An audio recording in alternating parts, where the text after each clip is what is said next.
my son's game and bless you. So he brought it near to him, and he ate. And he brought him wine, and he drank. Then his father Isaac said to him, Come near and kiss me, my son.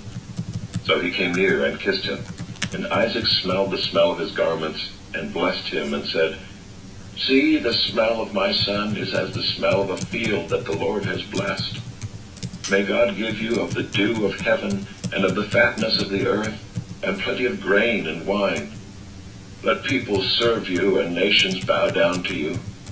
Be Lord over your brothers, and may your mother's sons bow down to you. Cursed be everyone who curses you, and blessed be everyone who blesses you. As soon as Isaac had finished blessing Jacob, when Jacob had scarcely gone out from the presence of Isaac his father, Esau his brother came in from his hunting.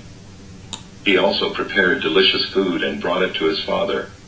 And he said to his father, Let my father arise and eat of his son's game, that you may bless me. His father Isaac said to him, Who are you? He answered, I am your son, your firstborn, Esau. Then Isaac trembled very violently and said, Who was it then that hunted game and brought it to me, and I ate it all before you came? And I have blessed him. Yes, and he shall be blessed. As soon as Esau heard the words of his father, he cried out with an exceedingly great and bitter cry, and said to his father, Bless me, even me also, O my father. But he said, Your brother came deceitfully, and he has taken away your blessing. Esau said, Is he not rightly named Jacob? For he has cheated me these 2 times. He took away my birthright, and behold, now he has taken away my blessing. Then he said, Have you not reserved a blessing for me? Isaac answered and said to Esau, Behold, I have made him lord over you, and all his brothers I have given to him for servants, and with grain and wine I have sustained him. What then can I do for you, my son? Esau said to his father, Have you but one blessing, my father? Bless me, even me also, O my father. And Esau lifted up his voice and wept. Then Isaac his father answered and said to him, Behold, away from the fatness of the earth shall your dwelling be, and away from the dew of heaven on high. By your sword you shall live, and you shall serve your brother. But when you grow restless, you shall break his yoke from your neck. Now Esau hated Jacob because of the blessing with which his father had blessed him, and Esau said to himself, The days of mourning for my father are approaching, then I will kill my brother Jacob. But the words of Esau her older son were told to Rebekah. So she sent and called Jacob her younger son, and said to him, Behold, your brother Esau comforts himself about you by planning to kill you. Now therefore, my son, obey my voice. Arise, flee to Laban my brother in Haran, and stay with him a while until your brother's fury turns away, until your brother's anger turns away from you, and he forgets what you have done to him. Then I will send and bring you from there. Why should I be bereft of you both in one day? Then Rebekah said to Isaac, I loathe my life because of the Hittite women. If Jacob marries one of the Hittite women like these, one of the women of the land, what good will my life be to me?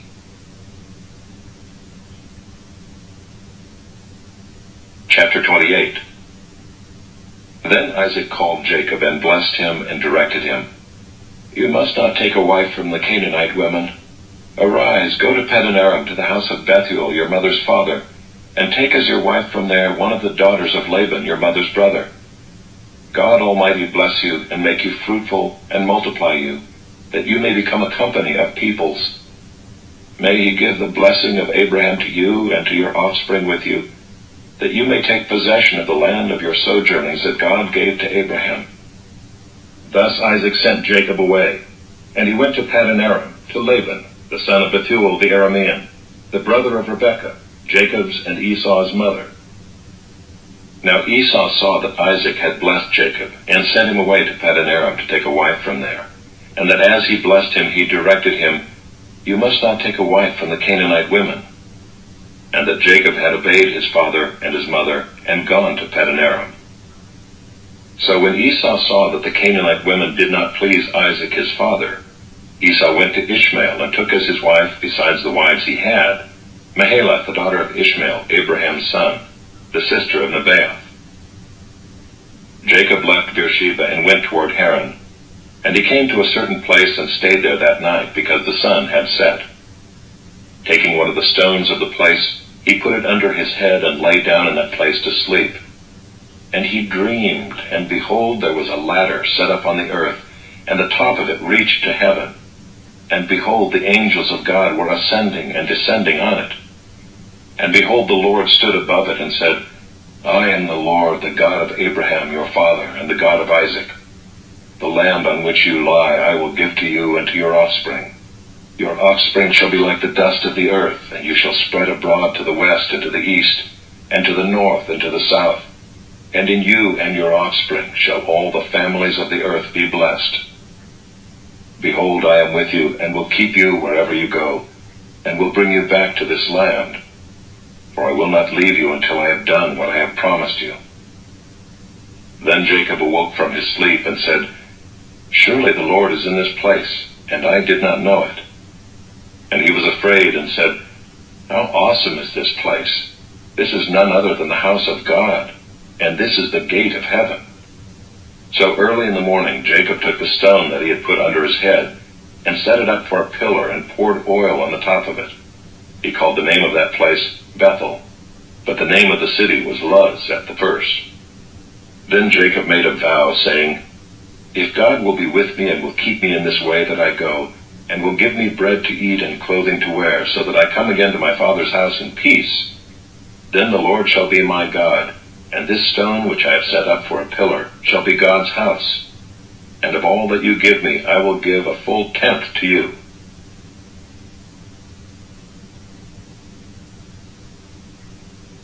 Chapter 29. Then Jacob went on his journey, and came to the land of the people of the east. As he looked, he saw a well in the field, and behold, 3 flocks of sheep lying beside it, for out of that well the flocks were watered. The stone on the well's mouth was large, and when all the flocks were gathered there, the shepherds would roll the stone from the mouth of the well, and water the sheep, and put the stone back in its place over the mouth of the well. Jacob said to them, My brothers, where do you come from? They said, We are from Haran. He said to them, Do you know Laban the son of Nahor? They said, We know him. He said to them, Is it well with him?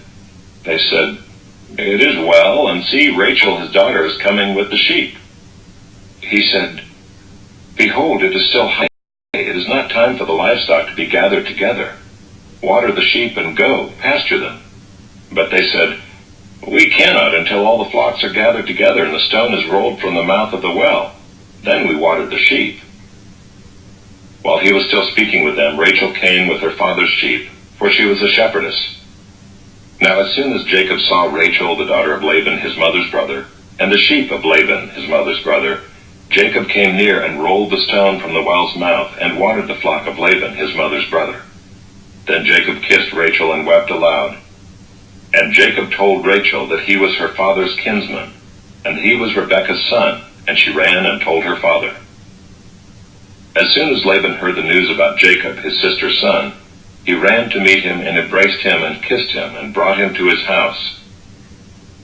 Jacob told Laban all these things, and Laban said to him, Surely you are my bone and my flesh. And he stayed with him a month.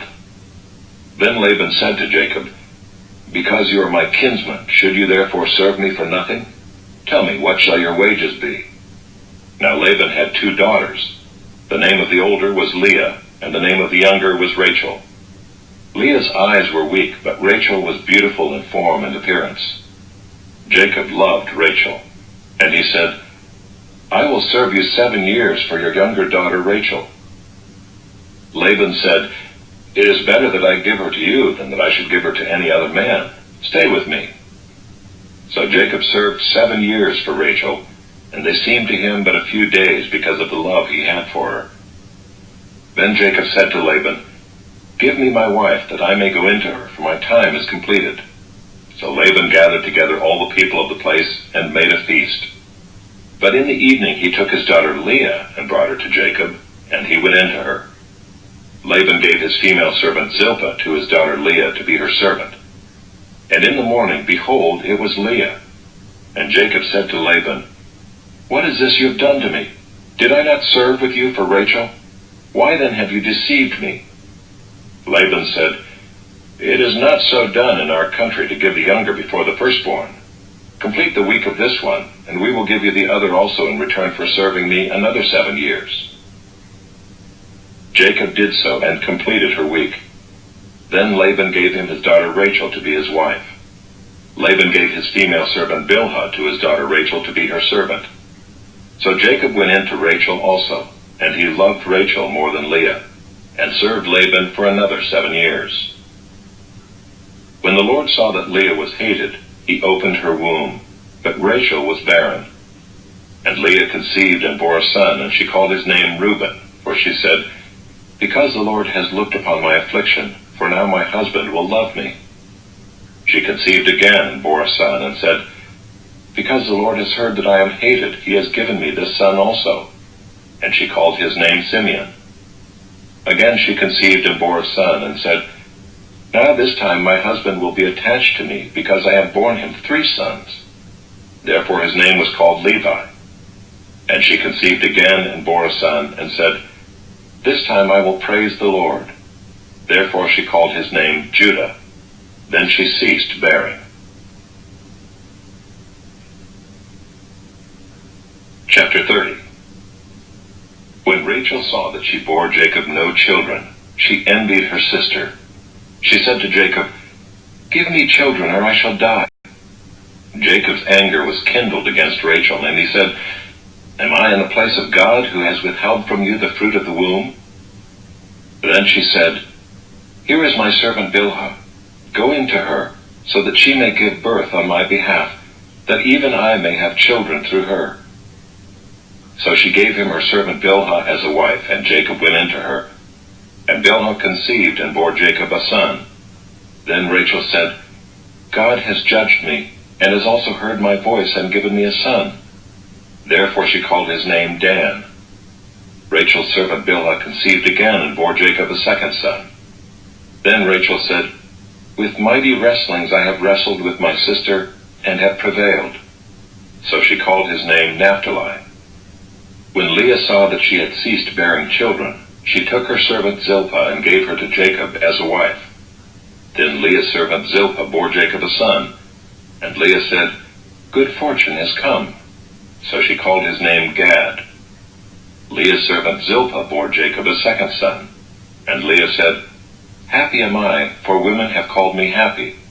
So she called his name Asher. In the days of wheat harvest, Reuben went and found mandrakes in the field, and brought them to his mother Leah. Then Rachel said to Leah, "Please give me some of your son's mandrakes." But she said to her, "Is it a small matter that you have taken away my husband? Would you take away my son's mandrakes also?" Rachel said, "Then he may lie with you tonight in exchange for your son's mandrakes."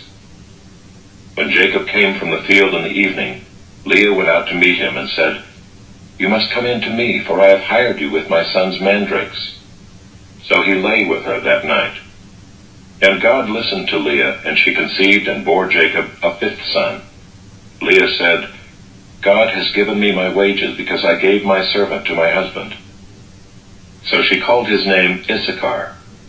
And Leah conceived again, and she bore Jacob a 6th son. Then Leah said, "God has endowed me with a good endowment. Now my husband will honor me, because I have borne him 6 sons. So she called his name Zebulun. Afterward she bore a daughter, and called her name Dinah. Then God remembered Rachel, and God listened to her, and opened her womb. She conceived and bore a son, and said, "God has taken away my reproach." And she called his name Joseph, saying, "May the Lord add to me another son." As soon as Rachel had borne Joseph, Jacob said to Laban, "Send me away, that I may go to my own home and country. Give me my wives and my children, for whom I have served you, that I may go, for you know the service that I have given you." But Laban said to him, "If I have found favor in your sight, I have learned by divination that the Lord has blessed me because of you. "Name your wages, and I will give it." Jacob said to him, "You yourself know how I have served you, and how your livestock has fared with me. For you had little before I came, and it has increased abundantly, and the Lord has blessed you wherever I turned. But now when shall I provide for my own household also?" He said, "What shall I give you?" Jacob said, "You shall not give me anything. If you will do this for me, I will again pasture your flock and keep it. Let me pass through all your flock today, removing from it every speckled and spotted sheep, and every black lamb, and the spotted and speckled among the goats, and they shall be my wages. So my honesty will answer for me later when you come to lay my wages with you. Every one that is not speckled and spotted among the goats and black among the lambs, if found with me, shall be counted stolen." Laban said, "Good, let it be as you have said." But that day Laban removed the male goats that were striped and spotted, and all the female goats that were speckled and spotted, every one that had white on it, and every lamb that was black, and put them in the charge of his sons. And he set a distance of 3 days' journey between himself and Jacob. And Jacob pastured the rest of Laban's flock. Then Jacob took fresh sticks of poplar and almond and plane trees, and peeled white streaks in them, exposing the white of the sticks. He set the sticks that he had peeled in front of the flocks in the troughs, that is, the watering places, where the flocks came to drink. And since they bred when they came to drink, the flocks bred in front of the sticks, and so the flocks brought forth striped, speckled, and spotted. And Jacob separated the lambs and set the faces of the flocks toward the striped and all the black in the flock of Laban. He put his own droves apart and did not put them with Laban's flock. Whenever the stronger of the flock were breeding, Jacob would lay the sticks in the troughs before the eyes of the flock, that they might breed among the sticks. But for the feebler of the flock, he would not lay them there. So the feebler would be Laban's, and the stronger Jacob's. Thus the man increased greatly and had large flocks, female servants and male servants, and camels and donkeys.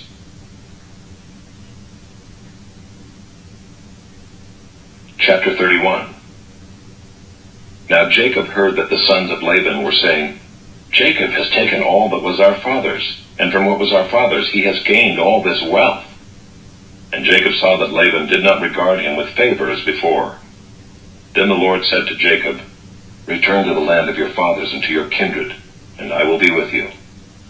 So Jacob sent and called Rachel and Leah into the field where his flock was, and said to them, "I see that your father does not regard me with favor as he did before, but the God of my father has been with me. You know that I have served your father with all my strength, yet your father has cheated me and changed my wages 10 times. But God did not permit him to harm me. If he said, 'The spotted shall be your wages,' then all the flock bore spotted. And if he said, 'The striped shall be your wages,' then all the flock bore striped.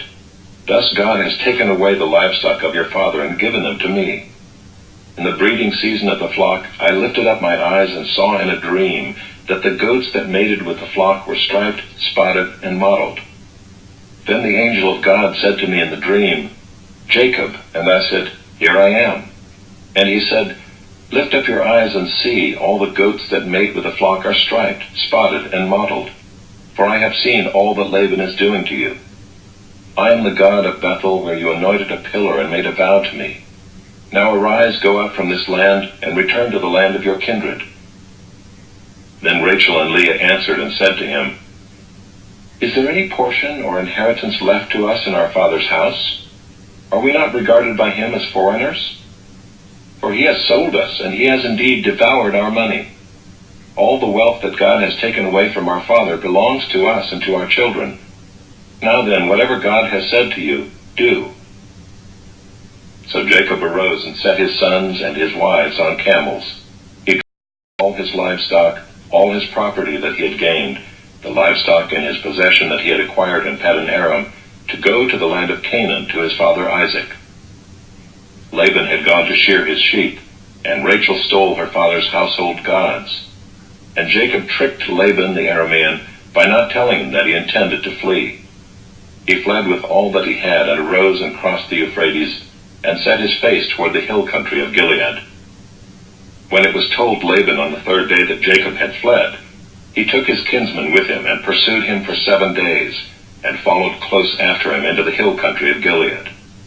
But God came to Laban the Aramean in a dream by night and said to him, "Be careful not to say anything to Jacob, either good or bad." And Laban overtook Jacob.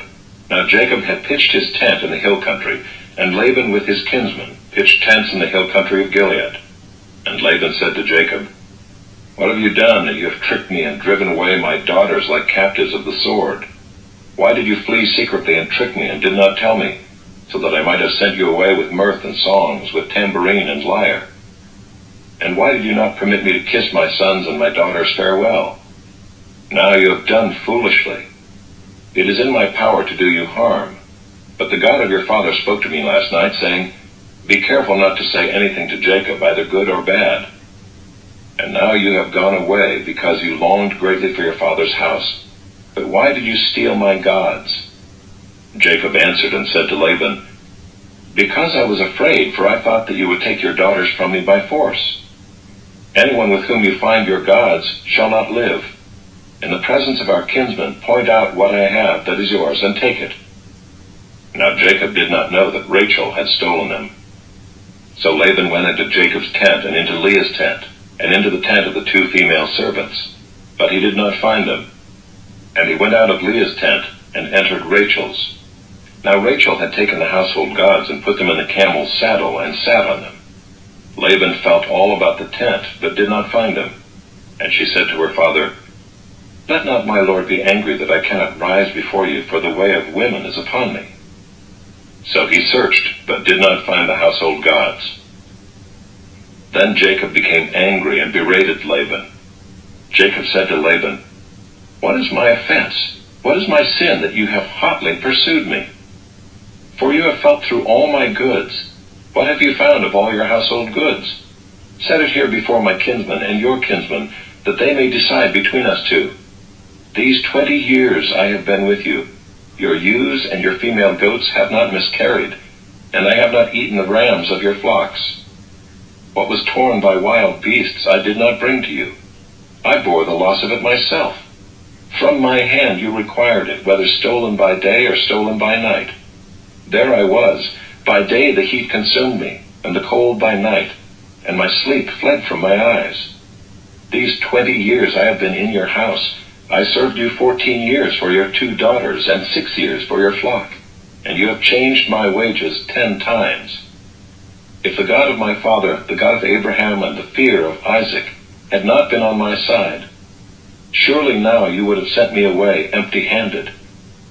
God saw my affliction and the labor of my hands, and rebuked you last night." Then Laban answered and said to Jacob, "The daughters are my daughters, the children are my children, the flocks are my flocks, and all that you see is mine. But what can I do this day for these my daughters, or for their children whom they have borne? Come now, let us make a covenant, you and I, and let it be a witness between you and me." So Jacob took a stone and set it up as a pillar. And Jacob said to his kinsmen, "Gather stones." And they took stones and made a heap, and they ate there by the heap. Laban called it Jegar-sahadutha, but Jacob called it Gilead. Laban said, "This heap is a witness between you and me today." Therefore he named it Gilead and Mizpah, for he said, "The Lord watch between you and me, when we are out of one another's sight. If you oppress my daughters, or if you take wives besides my daughters, although no one is with us, see, God is witness between you and me." Then Laban said to Jacob, "See this heap and the pillar which I have set between you and me. This heap is a witness, and the pillar is a witness, that I will not pass over this heap to you, and you will not pass over this heap and this pillar to me, to do harm. The God of Abraham, the God of Nahor, the God of their father, judge between us." So Jacob swore by the fear of his father Isaac, and Jacob offered a sacrifice in the hill country and called his kinsmen to eat bread. They ate bread and spent the night in the hill country. Early in the morning, Laban arose and kissed his grandchildren and his daughters and blessed them. Then Laban departed and returned home. Chapter 32. Jacob went on his way, and the angels of God met him. And when Jacob saw them, he said, "This is God's camp." So he called the name of that place Mahanaim. And Jacob sent messengers before him to Esau his brother in the land of Seir, the country of Edom, instructing them, "Thus you shall say to my lord Esau, Thus says your servant Jacob, I have sojourned with Laban, and stayed until now. I have oxen, donkeys, flocks, male servants, and female servants. I have sent to tell my lord in order that I may find favor in your sight." And the messenger returned to Jacob, saying, "We came to your brother Esau, and he is coming to meet you, and there are 400 men with him." Then Jacob was greatly afraid and distressed. He divided the people who were with him and the flocks and herds and camels into 2 camps, thinking, "If Esau comes to the one camp and attacks it, then the camp that is left will escape." And Jacob said, "O God of my father Abraham, and God of my father Isaac, O Lord, who said to me, Return to your country and to your kindred, that I may do you good. I am not worthy of the least of all the deeds of steadfast love and all the faithfulness that you have shown to your servant. For with only my staff I crossed this Jordan, and now I have become 2 camps. Please deliver me from the hand of my brother, from the hand of Esau, for I fear him, that he may come and attack me, the mothers with the children." He said, "I will surely do you good, and make your offspring as the sand of the sea, which cannot be numbered for multitude." So he stayed there that night, and from what he had with him he took a present for his brother Esau, 200 female goats and 20 male goats, 200 ewes and 20 rams, 30 milking camels and their calves, 40 cows and 10 bulls, 20 female donkeys and 10 male donkeys. These he handed over to his servants, every drove by itself, and said to his servants, "Pass on ahead of me and put a space between drove and drove." He instructed the first, "When Esau my brother meets you and asks you, 'To whom do you belong? Where are you going? And whose are these ahead of you?' Then you shall say, 'They belong to your servant Jacob. They are a present sent to my lord Esau. And moreover, he is behind us.'" He likewise instructed the second and the third and all who followed the droves. "You shall say the same thing to Esau when you find him. And you shall say, 'Moreover, your servant Jacob is behind us.' For he thought, 'I may appease him with the present that goes ahead of me, and afterward I shall see his face. Perhaps he will accept me.' So the present passed on ahead of him, and he himself stayed that night in the camp. The same night he arose and took his 2 wives, his 2 female servants, and his 11 children, and crossed the ford of the Jabbok. He took them and sent them across the stream, and everything else that he had. And Jacob was left alone. And the man wrestled with him until the breaking of the day. When the man saw that he did not prevail against Jacob, he touched his hip socket, and Jacob's hip was put out of joint as he wrestled with him. Then he said, "Let me go, for the day has broken." But Jacob said, "I will not let you go unless you bless me." And he said to him, "What is your name?" And he said, "Jacob." Then he said, "Your name shall no longer be called Jacob, but Israel, for you have striven with God and with men, and have prevailed." Then Jacob asked him, "Please tell me your name."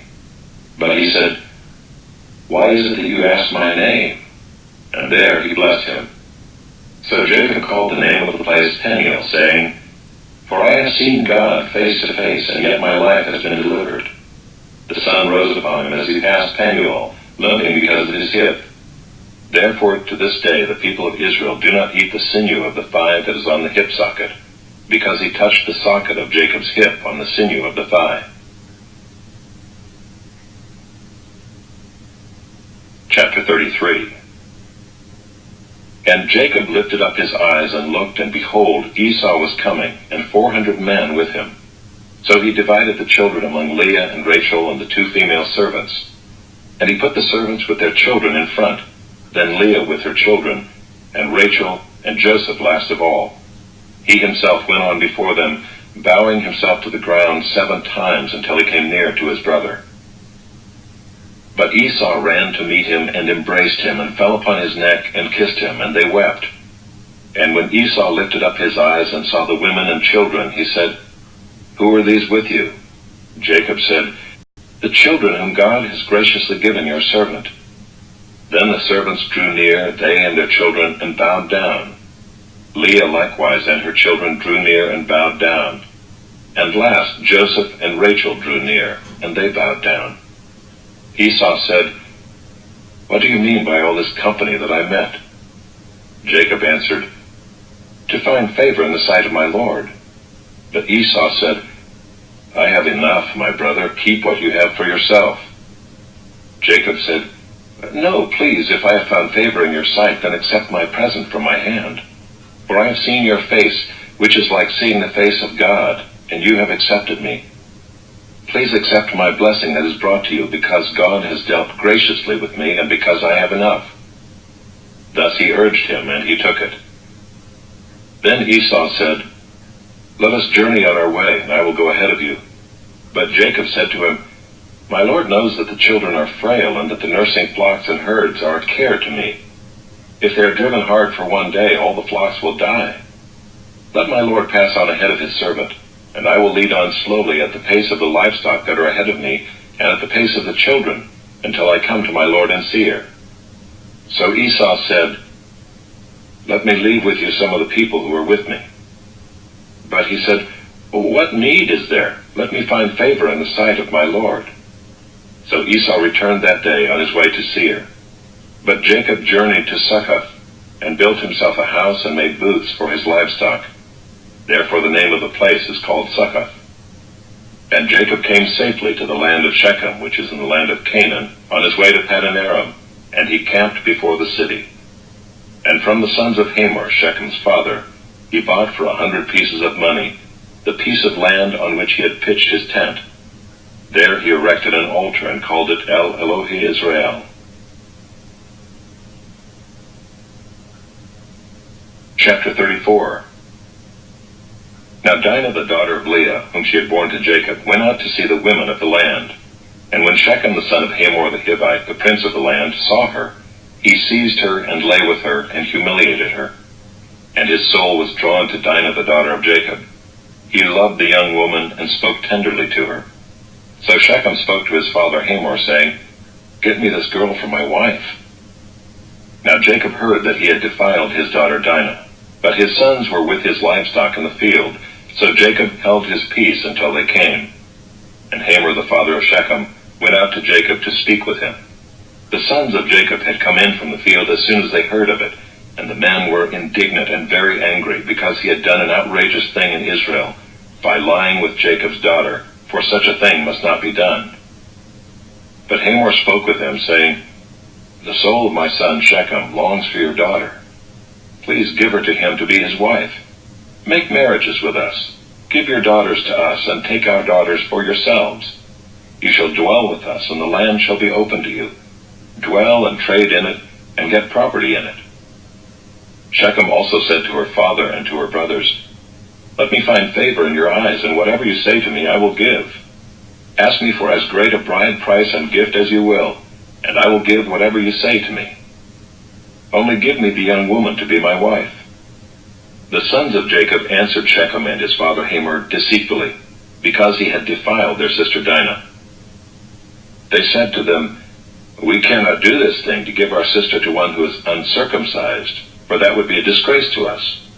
Only on this condition will we agree with you, that you will become as we are by every male among you being circumcised. Then we will give our daughters to you, and we will take your daughters to ourselves, and we will dwell with you and become one people. But if you will not listen to us and be circumcised, then we will take our daughter and we will be gone." Their words pleased Hamor and Hamor's son Shechem, and the young man did not delay to do the thing, because he delighted in Jacob's daughter. Now he was the most honored of all his father's house. So Hamor and his son Shechem came to the gate of their city, and spoke to the men of their city, saying, "These men are at peace with us. Let them dwell in the land and trade in it, for behold, the land is large enough for them.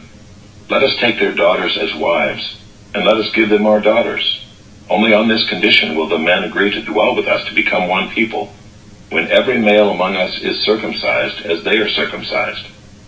Will not their livestock, their property, and all their beasts be ours? Only let us agree with them, and they will dwell with us."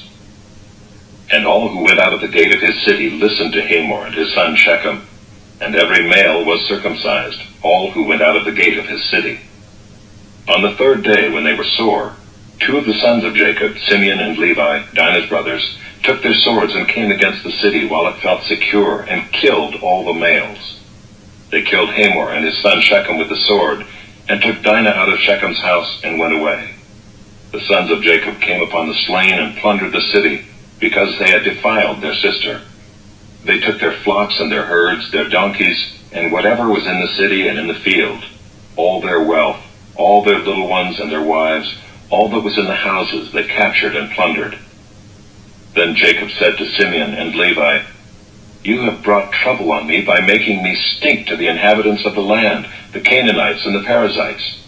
My numbers are few, and if they gather themselves against me and attack me, I shall be destroyed, both I and my household." But they said, "Should he treat our sister like a prostitute?"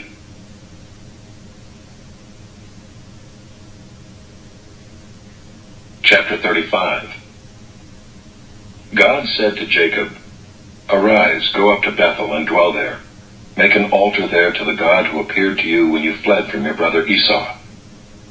So Jacob said to his household and to all who were with him, "Put away the foreign gods that are among you, and purify yourselves, and change your garments.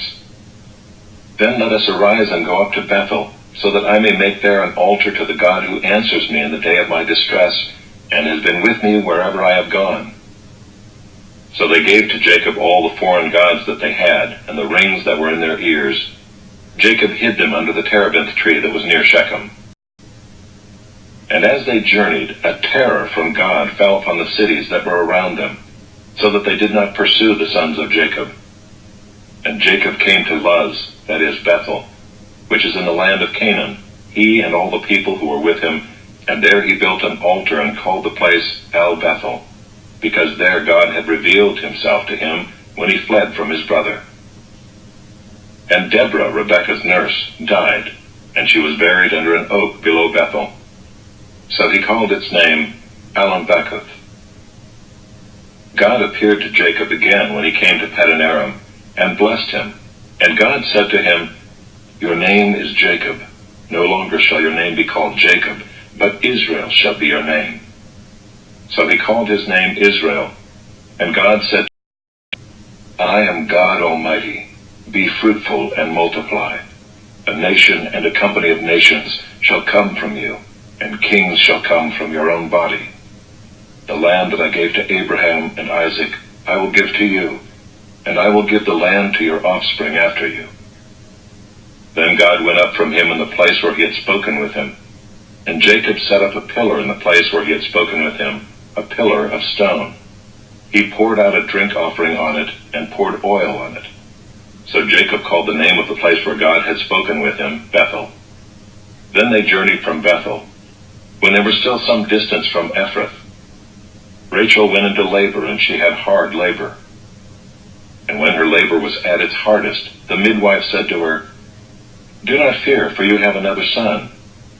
And as her soul was departing, for she was dying, she called his name Ben-Oni, but his father called him Benjamin.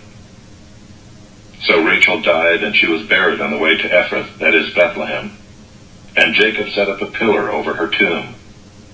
It is the pillar of Rachel's tomb, which is there to this day. Israel journeyed on and pitched his tent beyond the Tower of Eder.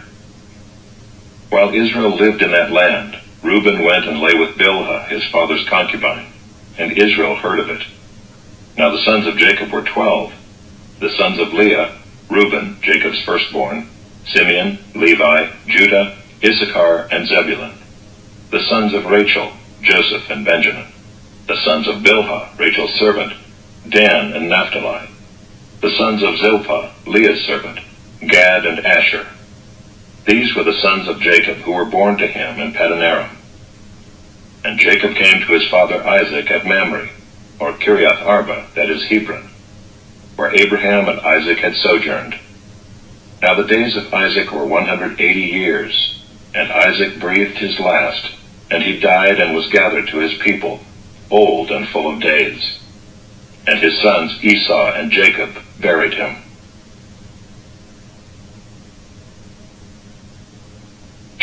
36. These are the generations of Esau, that is, Edom. Esau took his wives from the Canaanites: Ida the daughter of Elon the Hittite, Aholibamah the daughter of Anah the daughter of Zibeon the Hivite, and Basemath, Ishmael's daughter, the sister of Nebaioth. And Ida bore to Esau Eliphaz.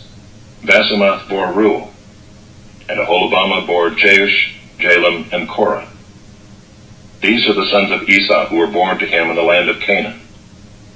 Then Esau took his wives, his sons, his daughters, and all the members of his household, his livestock, all his beasts, and all his property that he had acquired in the land of Canaan. He went into a land away from his brother Jacob, for their possessions were too great for them to dwell together.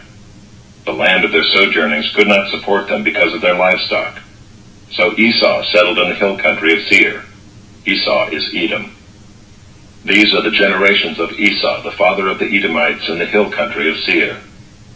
These are the names of Esau's sons: Eliphaz the son of Ida, the wife of Esau; Reuel the son of Basemath, the wife of Esau. The sons of Eliphaz were Teman, Omar, Zepho, Gatam, and Kenaz. Timnah was a concubine of Eliphaz, Esau's son. She bore Amalek to Eliphaz. These are the sons of Ida, Esau's wife. These are the sons of Reuel: Nahab, Zerah, Shammah, and Mizah. These are the sons of Basemath, Esau's wife. These are the sons of Aholibamah, the daughter of Anah, the daughter of Zibeon, Esau's wife. She bore to Esau Jeush, Jalam, and Korah. These are the chiefs of the sons of Esau, the sons of Eliphaz, the firstborn of Esau. The chiefs: Teman, Omar, Zepho, Kenaz, Korah, Gatam, and Amalek.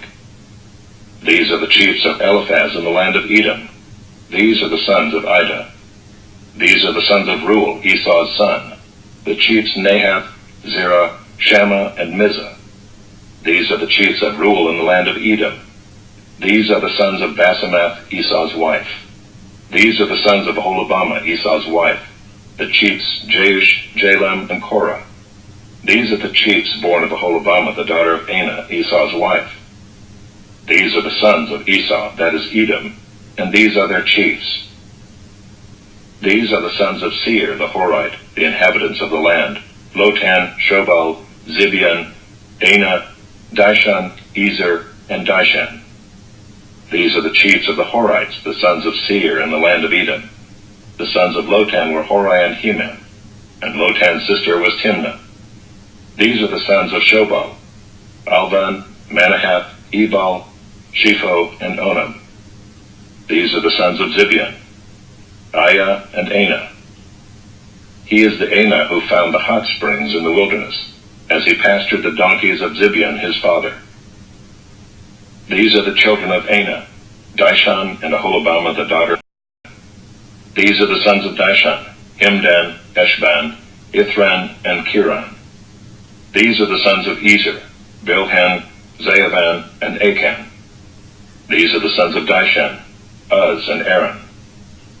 These are the chiefs of the Horites, the chiefs Lotan, Shobal, Zibeon, Anah, Dishan, Ezer, and Dishan. These are the chiefs of the Horites, chief by chief in the land of Seir. These are the kings who reigned in the land of Edom before any king reigned over the Israelites. Bela the son of Beor reigned in Edom, the name of his city being Dinhabah. Bela died, and Jobab the son of Zerah of Bozrah reigned in his place. Jobab died, and Husham of the land of the Temanites reigned in his place. Husham died, and Hadad the son of Bedad, who defeated Midian in the country of Moab, reigned in his place, the name of his city being Avith. Hadad died, and Samlah of Masrekah reigned in his place. Samlah died, and Shaul of Rehoboth on the Euphrates reigned in his place. Shaul died, and Baal-Hanan the son of Achbor reigned in his place. Baal-Hanan the son of Achbor died, and Hadar reigned in his place, the name of his city being Pau. His wife's name was Mehetabel, the daughter of Matred, daughter of Mezahab. These are the names of the chiefs of Esau according to their clans and their dwelling places by their names: the chiefs Timnah, Alva, Jetheth, Aholibamah, Elah, Pinan, Kenaz, Teman, Mibzar, Magdiel, and Iram. These are the chiefs of Edom, that is, Esau, the father of Edom, according to their dwelling places in the land of their possession.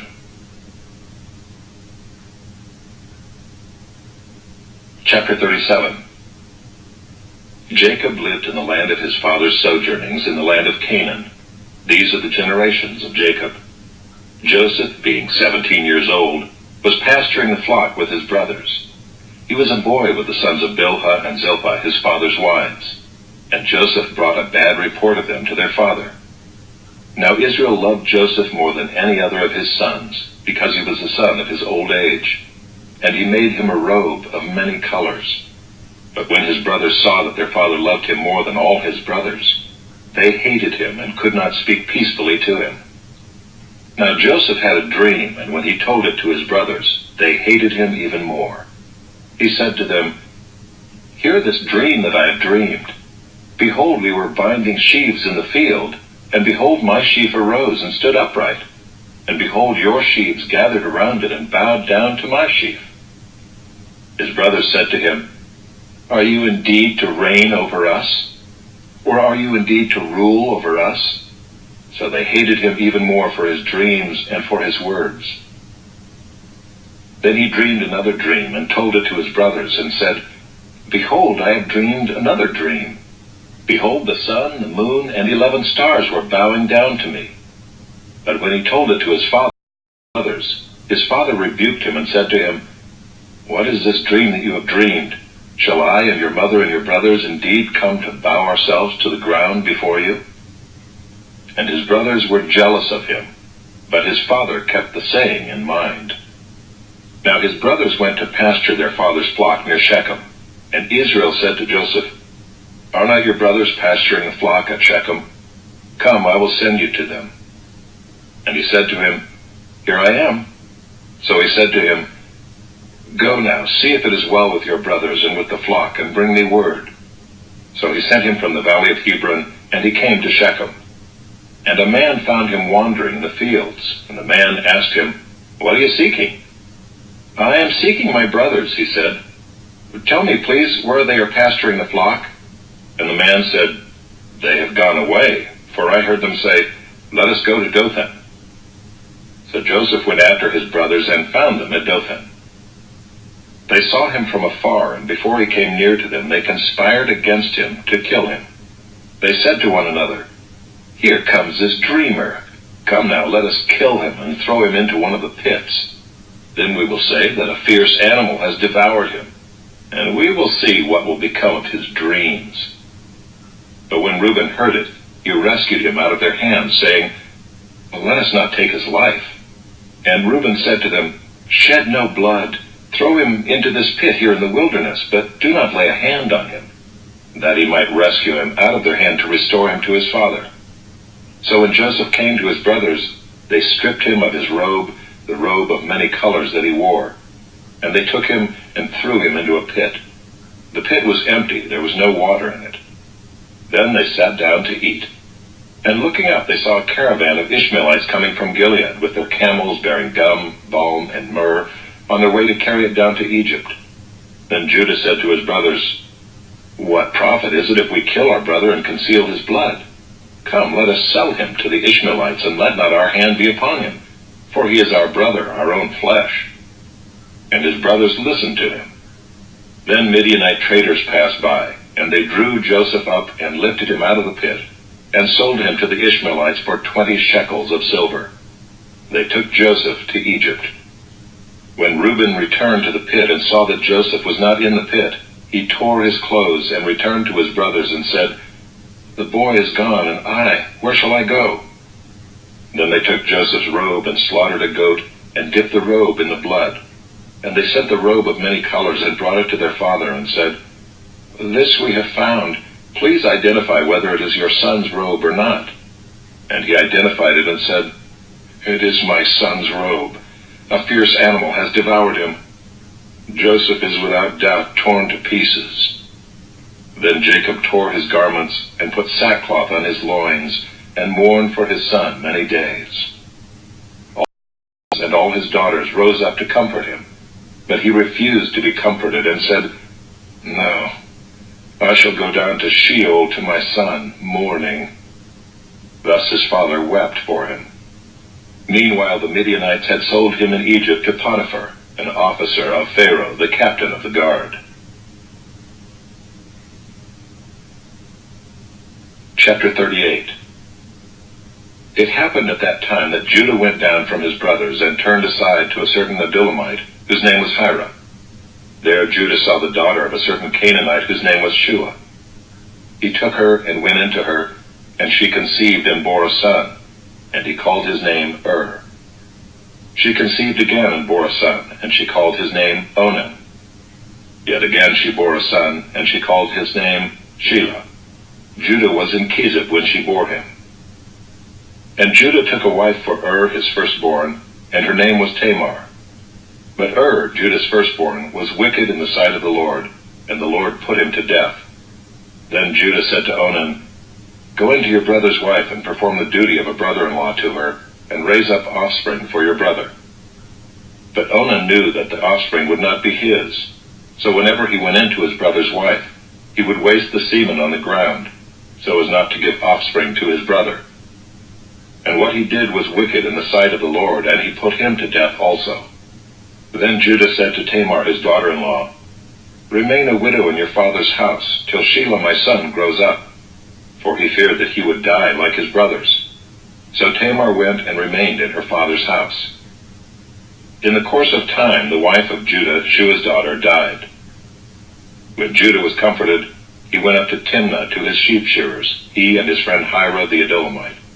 And when Tamar was told, "Your father-in-law is going up to Timnah to shear his sheep," she took off her widow's garments and covered herself with a veil, wrapping herself up, and sat at the entrance to Enaim, which is on the road to Timnah. For she saw that Shelah was grown up, and she had not been given to him in marriage. When Judah saw her, he thought she was a prostitute, for she had covered her face. He turned to her at the roadside and said, "Come, let me come into you," for he did not know that she was his daughter-in-law. She said, "What will you give me, that you may come into me?" He answered, "I will send you a young goat from the flock." And she said, "If you give me a pledge until you send it." He said, "What pledge shall I give you?" She replied, "Your signet and your cord and your staff that is in your hand." So he gave them to her and went into her, and she conceived by him. Then she arose and went away, and taking off her veil she put on the garments of her widowhood. When Judah sent the young goat by his friend the Adullamite to take back the pledge from the woman's hand, he did not find her. And he asked the men of the place, "Where is the cult prostitute who was at Enaim at the roadside?" They said, "No cult prostitute has been here." So he returned to Judah and said, "I have not found her." Also the men of the place said, "No cult prostitute has been here." And Judah replied, "Well, let her keep the things as her own, or we shall be laughed at. You see, I sent this young goat, and you did not find her." About 3 months later, Judah was told, "Tamar, your daughter-in-law, has been immoral. Moreover, she is pregnant by immorality." And Judah said, "Bring her out and let her be burned." As she was being brought out, she sent word to her father-in-law, "By the man to whom these belong, I am pregnant." And she said, "Please identify whose these are, the signet and the cord and the staff." Then Judah identified them and said, "She is more righteous than I, since I did not give her to my son Shelah." And he did not know her again. When the time of her labor came, there were twins in her womb. And when she was in labor, one put out a hand, and the midwife took and tied a scarlet thread on his hand, saying, "This one came out first." But as he drew back his hand, behold, his brother came out. And she said, "What a breach you have made for yourself." Therefore his name was called Perez. Afterward his brother came out with the scarlet thread on his hand, and his name was called Zerah.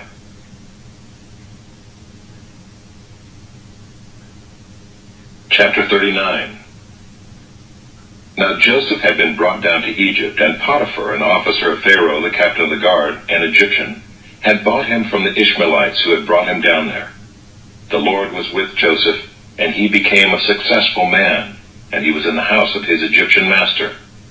His master saw that the Lord was with him, and that the Lord caused all that he did to succeed in his hands.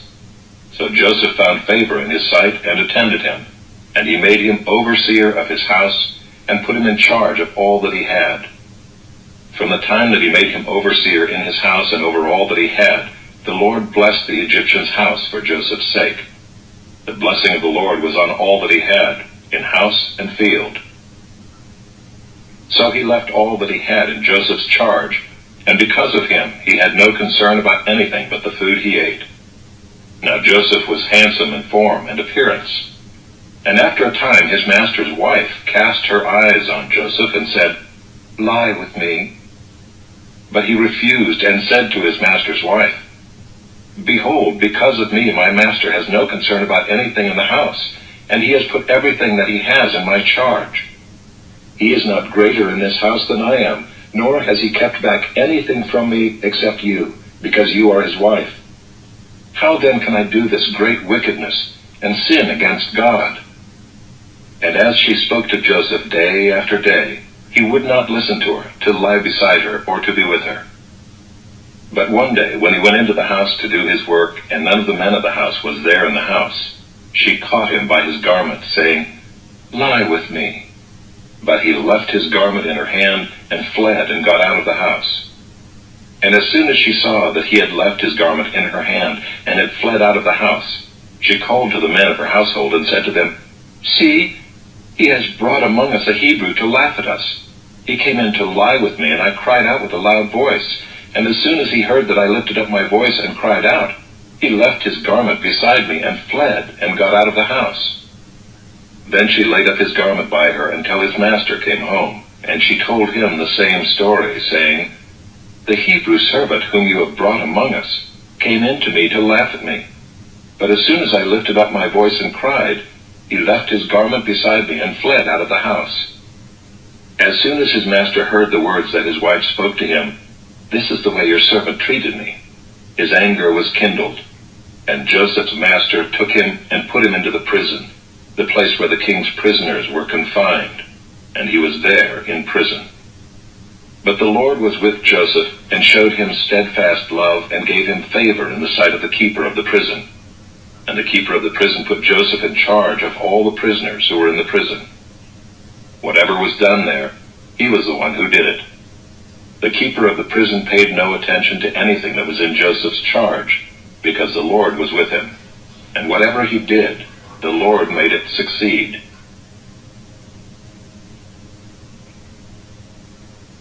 Chapter 40. Sometime after this, the cupbearer of the king of Egypt and his baker committed an offense against their lord the king of Egypt.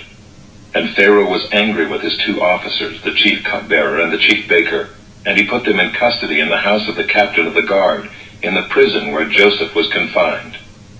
The captain of the guard appointed Joseph to be with him, and he attended them. They continued for some time in custody.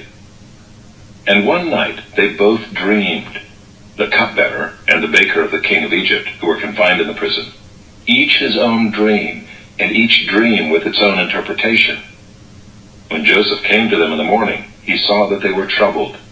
So he asked Pharaoh's officers who were with him in custody in his master's house, "Why are your faces downcast today?"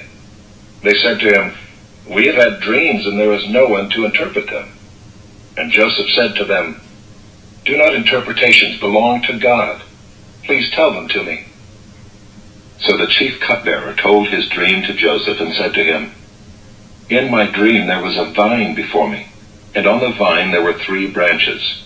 As soon as it budded, its blossoms shot forth, and the clusters ripened into grapes. Pharaoh's cup was in my hand, and I took the grapes and pressed them into Pharaoh's cup, and placed the cup in Pharaoh's hand." Then Joseph said to him, "This is its interpretation. The 3 branches are 3 days. In 3 days Pharaoh will lift up your head and restore you to your office, and you shall place Pharaoh's cup in his hand as formerly, when you were his cupbearer. Only remember me when it is well with you, and please do me the kindness to mention me to Pharaoh, and so get me out of this house. For I was indeed stolen out of the land of the Hebrews, and here also I have done nothing that they should put me into the pit." When the chief baker saw that the interpretation was favorable, he said to Joseph, I also had a dream. There were 3 cake baskets on my head, and in the uppermost basket there were all sorts of baked food for Pharaoh, but the birds were eating it out of the basket on my head. And Joseph answered and said, This is its interpretation. The 3 baskets are 3 days. In 3 days Pharaoh will lift up your head from you and hang you on a tree, and the birds will eat the flesh from you. On the 3rd day, which was Pharaoh's birthday, he made a feast for all his servants, and lifted up the head of the chief cupbearer and the head of the chief baker among his servants. He restored the chief cupbearer to his position, and he placed the cup in Pharaoh's hand. But he hanged the chief baker as Joseph had interpreted to them. Yet the chief cupbearer did not remember Joseph, but forgot him. Chapter 41. After 2 whole years, Pharaoh dreamed that he was standing by the Nile. And behold, there came up out of the Nile 7 cows attractive and plump, and they fed in the reed grass. And behold, 7 other cows, ugly and thin, came up out of the Nile after them, and stood by the other cows on the bank of the Nile. And the ugly, thin cows ate up the 7 attractive, plump cows. And Pharaoh awoke. And he fell asleep and dreamed a 2nd time. And behold, 7 ears of grain, plump and good, were growing on one stalk. And behold, after them sprouted 7 ears, thin and blighted by the east wind. And the thin ears swallowed up the 7 plump full ears. And Pharaoh awoke, and behold, it was a dream. So in the morning his spirit was troubled, and he sent and called for all the magicians of Egypt and all its wise men. Pharaoh told them his dreams, but there was none who could interpret them to Pharaoh. Then the chief cupbearer said to Pharaoh, I remember my offenses today, when Pharaoh was angry with his servants, and put me and the chief baker in custody in the house of the captain of the guard. We dreamed on the same night, he and I, each having a dream with its own interpretation. A young Hebrew was there with us, a servant of the captain of the guard. When we told him, he interpreted our dreams to us, giving an interpretation to each man according to his dream. And as he interpreted to us, so it came about. I was restored to my office, and the baker was hanged. Then Pharaoh sent and called Joseph, and they quickly brought him out of the pit. And when he had shaved himself and changed his clothes, he came in before Pharaoh. And Pharaoh said to Joseph, I have had a dream, and there is no one who can interpret it. I have heard it said of you that when you hear a dream, you can interpret it. Joseph answered Pharaoh, It is not in me. God will give Pharaoh a favorable answer. Then Pharaoh said to Joseph, Behold, in my dream I was standing on the banks of the Nile. 7 cows, plump and attractive, came up out of the Nile and fed in the reed grass. 7 other cows came up after them, poor and very ugly and thin, such as I had never seen in all the land of Egypt. And the thin, ugly cows ate up the first 7 plump cows. But when they had eaten them, no one would have known that they had eaten them, for they were still as ugly as at the beginning. Then I awoke. I also saw in my dream 7 ears growing on one stalk, full and good. 7 ears, withered, thin, and blighted by the east wind, sprouted after them. And the thin ears swallowed up the 7 good ears. And I told it to the magicians, but there was no one who could explain it to me. Then Joseph said to Pharaoh, The dreams of Pharaoh are one. God has revealed to Pharaoh what he is about to do. The 7 good cows are 7 years, and the 7 good ears are 7 years. The dreams are one. The 7 lean and ugly cows that came up after them are 7 years, and the 7 empty ears blighted by the east wind are also 7 years of famine. It is as I told Pharaoh. God has shown to Pharaoh what he is about to do. There will come 7 years of great plenty throughout all the land of Egypt. But after them there will arise 7 years of famine, and all the plenty will be forgotten in the land of Egypt. The famine will consume the land, and the plenty will be unknown in the land by reason of the famine that will follow, for it will be very severe. And the doubling of Pharaoh's dream means that the thing is fixed by God, and God will shortly bring it about. Now therefore let Pharaoh select a discerning and wise man, and set him over the land of Egypt.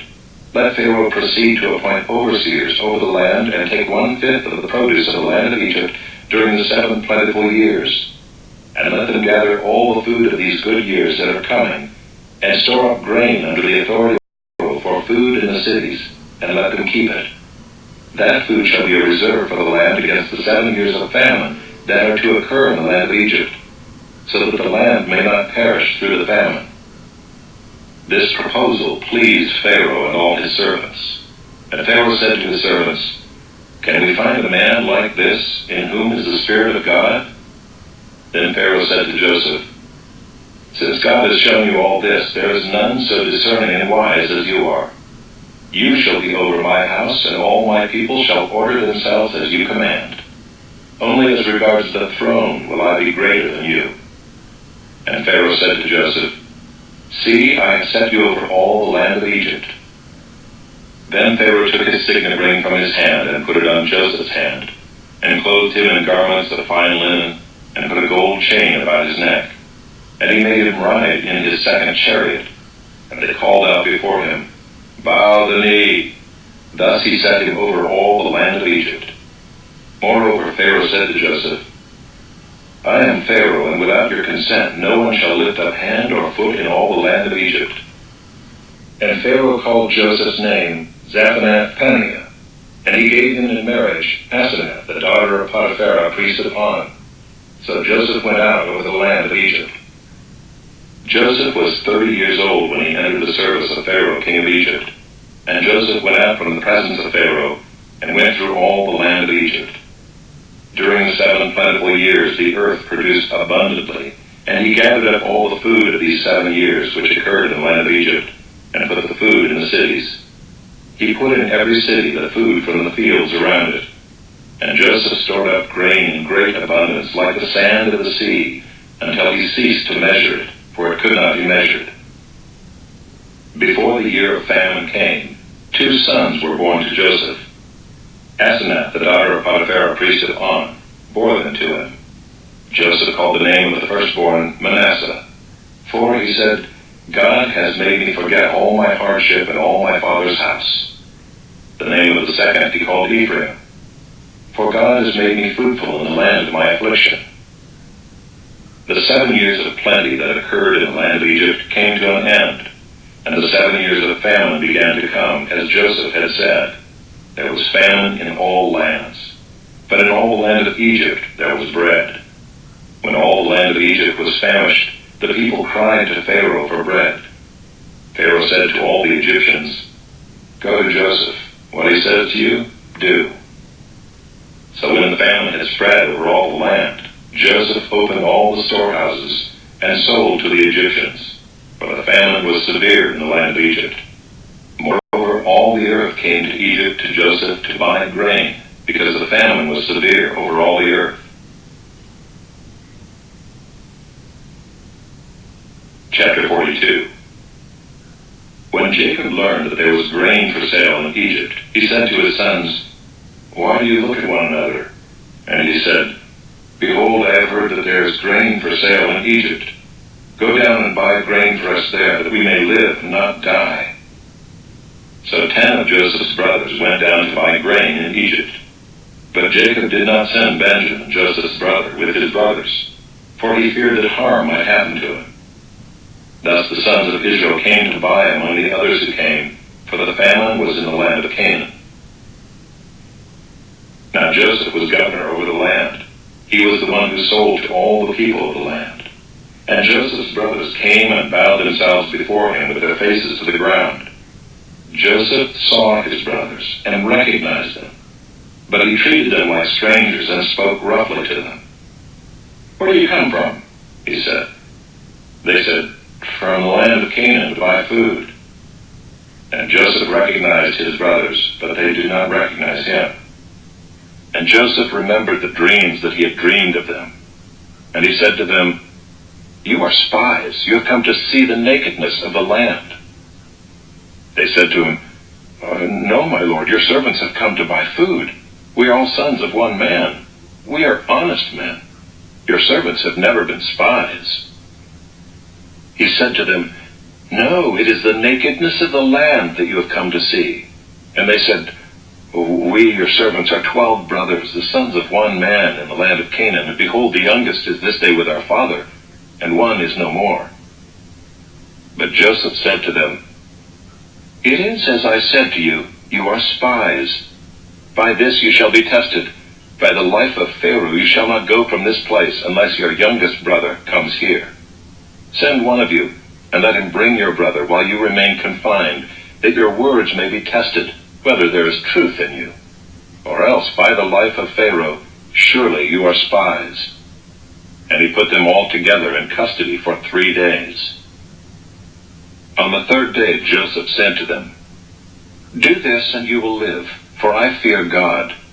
If you are honest men, let one of your brothers remain confined where you are in custody, and let the rest go and carry grain for the famine of your households. And bring your youngest brother to me. So your words will be verified, and you shall not die." And they did so. Then they said to one another, "In truth we are guilty concerning our brother, in that we saw the distress of his soul when he begged us and we did not listen. That is why this distress has come upon us." And Reuben answered them, "Did I not tell you not to sin against the boy? But you did not listen. So now there comes a reckoning for his blood."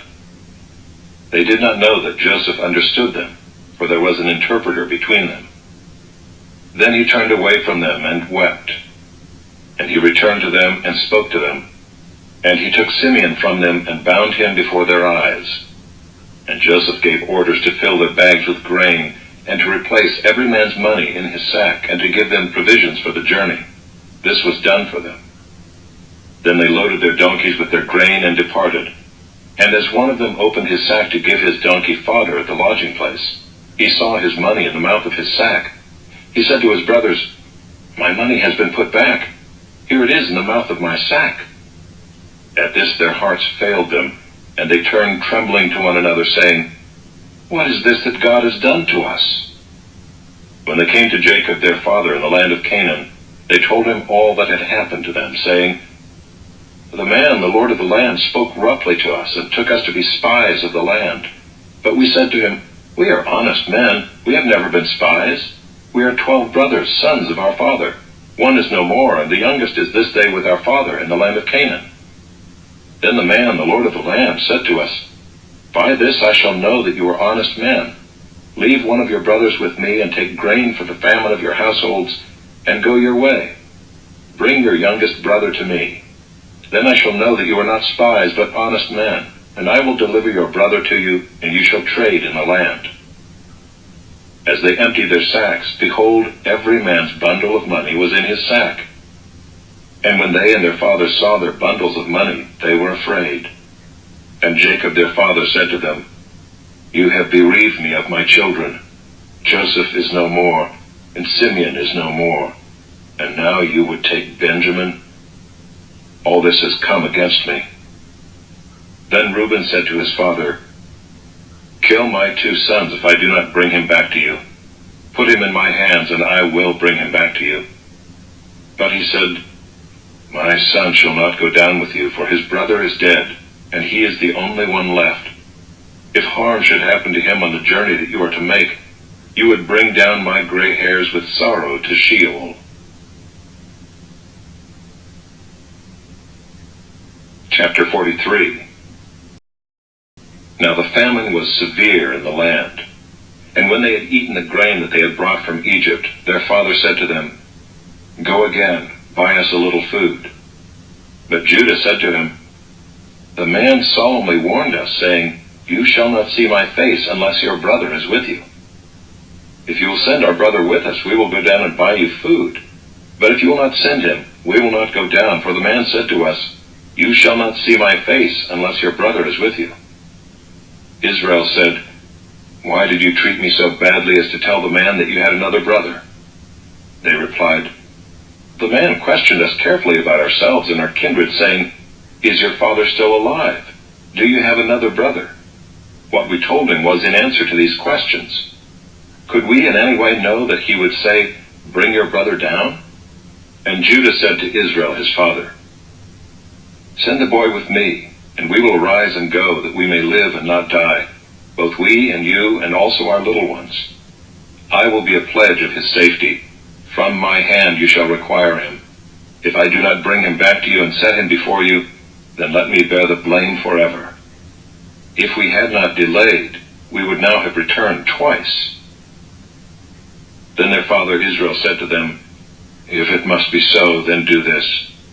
Take some of the choice fruits of the land in your bags, and carry a present down to the man, a little balm, and a little honey, gum, myrrh, pistachio nuts, and almonds. Take double the money with you. Carry back with you the money that was returned in the mouth of your sacks. Perhaps it was an oversight. Take also your brother, and arise, go again to the man. May God Almighty grant you mercy before the man, and may he send back your other brother and Benjamin. And as for me, if I am bereaved of my children, I am bereaved." So the men took this present, and they took double the money with them, and Benjamin. They arose and went down to Egypt, and stood before Joseph. When Joseph saw Benjamin with them, he said to the steward of his house, "Bring the men into the house, and slaughter an animal and make ready, for the men are to dine with me at noon." The man did as Joseph told him, and brought the men to Joseph's house. And the men were afraid because they were brought to Joseph's house, and they said, "It is because of the money which was replaced in our sacks the first time that we are brought in, so that he may assault us and fall upon us to make us servants and seize our donkeys." So they went up to the steward of Joseph's house and spoke with him at the door of the house, and said, "Oh, my lord, we came down the first time to buy food, and when we came to the lodging place we opened our sacks, and there was each man's money in the mouth of his sack, our money in full weight. So we have brought it again with us, and we have brought other money down with us to buy food. We do not know who put our money in our sacks." He replied, "Peace to you, do not be afraid. Your God and the God of your father has put treasure in your sacks for you. I received your money." Then he brought Simeon out to them. And when the man had brought the men into Joseph's house and given them water, and they had washed their feet, and when he had given their donkeys fodder, they prepared the present for Joseph's coming at noon, for they heard that they should eat bread there. When Joseph came home, they brought into the house to him the present that they had with them, and bowed down to him to the ground. And he inquired about their welfare and said, "Is your father well, the old man of whom you spoke? Is he still alive?" They said, "Your servant, our father, is well. He is still alive." And they bowed their heads and prostrated themselves. And he lifted up his eyes and saw his brother Benjamin, his mother's son, and said, "Is this your youngest brother of whom you spoke to me? God be gracious to you, my son." Then Joseph hurried out, for his compassion grew warm for his brother, and he sought a place to weep. And he entered his chamber and wept there. Then he washed his face and came out, and controlling himself, he said, "Serve the food." They served him by himself, and them by themselves, and the Egyptians who ate with him by themselves, because the Egyptians could not eat with the Hebrews, for that is an abomination to the Egyptians. And they sat before him, the firstborn according to his birthright, and the youngest according to his youth. And the men looked at one another in amazement. Portions were taken to them from Joseph's table, but Benjamin's portion was 5 times as much as any of theirs. And they drank and were merry with him. Chapter 44. Then he commanded the steward of his house, "Fill the men's sacks with food, as much as they can carry, and put each man's money in the mouth of his sack, and put my cup, the silver cup, in the mouth of the sack of the youngest, with his money for the grain." And he did as Joseph told him. As soon as the morning was light, the men were sent away with their donkeys. They had gone only a short distance from the city. Now Joseph said to his steward, "Up, follow after the men. Take them, say to them, 'Why have you repaid evil for good? Is it not from this that my Lord drinks, and by this that he practices divination? You have done evil in doing this.'" When he overtook them, he spoke to them these words. They said to him, "Why does my Lord speak such words as these? Far be it from your servants to do such a thing. Behold, the money that we found in the mouths of our sacks we brought back to you from the land of Canaan. How then could we steal silver or gold from your Lord's house? Whichever of your servants is found with it shall die, and we also will be my Lord's servants." He said, "Let it be as you say. He who is found with it shall be my servant, and the rest of you shall be innocent." Then each man quickly lowered his sack to the ground, and each man opened his sack. And he searched, beginning with the eldest and ending with the youngest. And the cup was found in Benjamin's sack. Then they tore their clothes, and every man loaded his donkey, and they returned to the city. When Judah and his brothers came to Joseph's house, he was still there. They fell before him to the ground. Joseph said to them, "What deed is this that you have done? Do you not know that a man like me can indeed practice divination?" And Judah said, "What shall we say to my Lord? What shall we speak? Or how can we clear ourselves? God has found out the guilt of your servants. Behold, we are my Lord's servants, both we and he also in whose hand the cup has been found." But he said, "Far be it from me that I should do so. Only the man in whose hand the cup was found shall be my servant. But as for you, go up in peace to your father." Then Judah went up to him and said, "Oh, my Lord, please let your servant speak a word in my Lord's ears, and let not your anger burn against your servant. For you are like Pharaoh himself. My Lord asked his servant, saying, 'Have you a father or a brother?' And we said to my Lord, 'We have a father, an old man, and a young brother, the child of his old age. His brother is dead, and he alone is left of his mother's children, and his father loves him.' Then you said to your servants, 'Bring him down to me, that I may set my eyes on him.' We said to my Lord, 'The boy cannot leave his father, for if he should leave his father would die.' Then you said to your servants, 'Unless your youngest brother comes down with you, you shall not see my face again.' When we went back to your servant my father, we told him the words of my Lord. And when our father said, 'Go again, buy us a little food,' we said, 'We cannot go down. If our youngest brother goes with us, then we will go down, for we cannot see the man's face unless our youngest brother is with us.' Then your servant my father said to us, 'You know that my wife bore me 2 sons. One left me, and I said, Surely he has been torn to pieces, and I have never seen him since. If you take this one also from me, and harm happens to him, you will bring down my gray hairs in evil to Sheol. Now therefore, as soon as I come to your servant my father, and the boy is not with us, then as his life is bound up in the boy's life, as soon as he sees that the boy is not with us, he will die, and your servants will bring down the gray hairs of your servant our father with sorrow to Sheol. For your servant became a pledge of safety for the boy to my father, saying, If I do not bring him back to you, then I shall bear the blame before my father all my life. Now therefore, please let your servant remain instead of the boy as a servant to my Lord, and let the boy go back with his brothers. For how can I go back to my father if the boy is not with me? I fear to see the evil that would find my father." Chapter 45. Then Joseph could not control himself before all those who stood by him. He cried, "Make everyone go out from me." So no one stayed with him when Joseph made himself known to his brothers. And he wept aloud, so that the Egyptians heard it, and the household of Pharaoh heard it.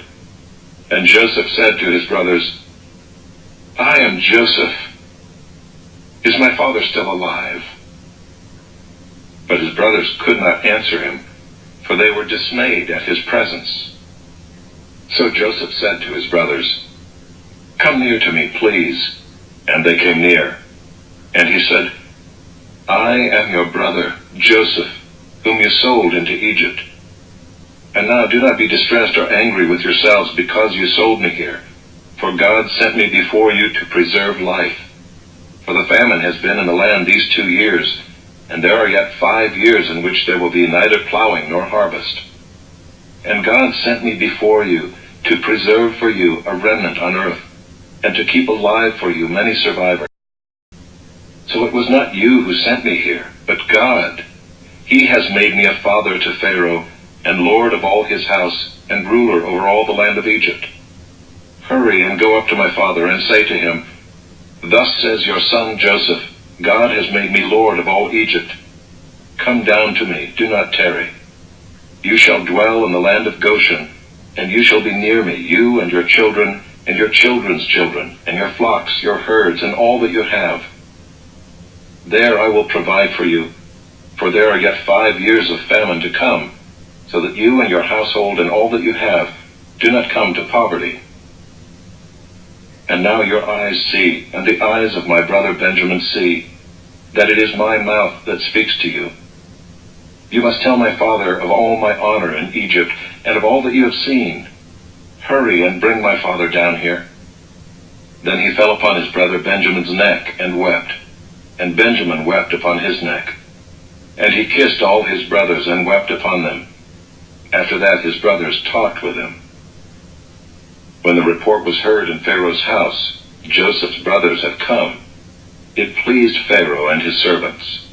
And Pharaoh said to Joseph, Say to your brothers, Do this, load your beasts and go back to the land of Canaan, and take your father and your households and come to me, and I will give you the best of the land of Egypt, and you shall eat the fat of the land. And you, Joseph, are commanded to say, Do this, take wagons from the land of Egypt for your little ones and for your wives, and bring your father and come. Have no concern for your goods, for the best of all the land of Egypt is yours. The sons of Israel did so, and Joseph gave them wagons according to the command of Pharaoh, and gave them provisions for the journey. To each and all of them he gave a change of clothes, but to Benjamin he gave 300 shekels of silver and 5 changes of clothes. To his father he sent as follows: 10 donkeys loaded with the good things of Egypt, and 10 female donkeys loaded with grain, bread, and provision for his father on the journey. Then he sent his brothers away, and as they departed he said to them, Do not quarrel on the way. So they went up out of Egypt and came to the land of Canaan to their father Jacob.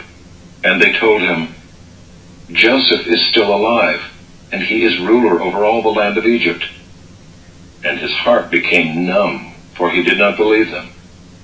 But when they told him all the words of Joseph which he had said to them, and when he saw the wagons that Joseph had sent to carry him, the spirit of their father Jacob revived. And Israel said, It is enough. Joseph my son is still alive. I will go and see him before I die. Chapter 46. So Israel took his journey with all that he had, and came to Beersheba, and offered sacrifices to the God of his father Isaac. And God spoke to Israel in visions of the night, and said, Jacob, Jacob. And he said, Here I am.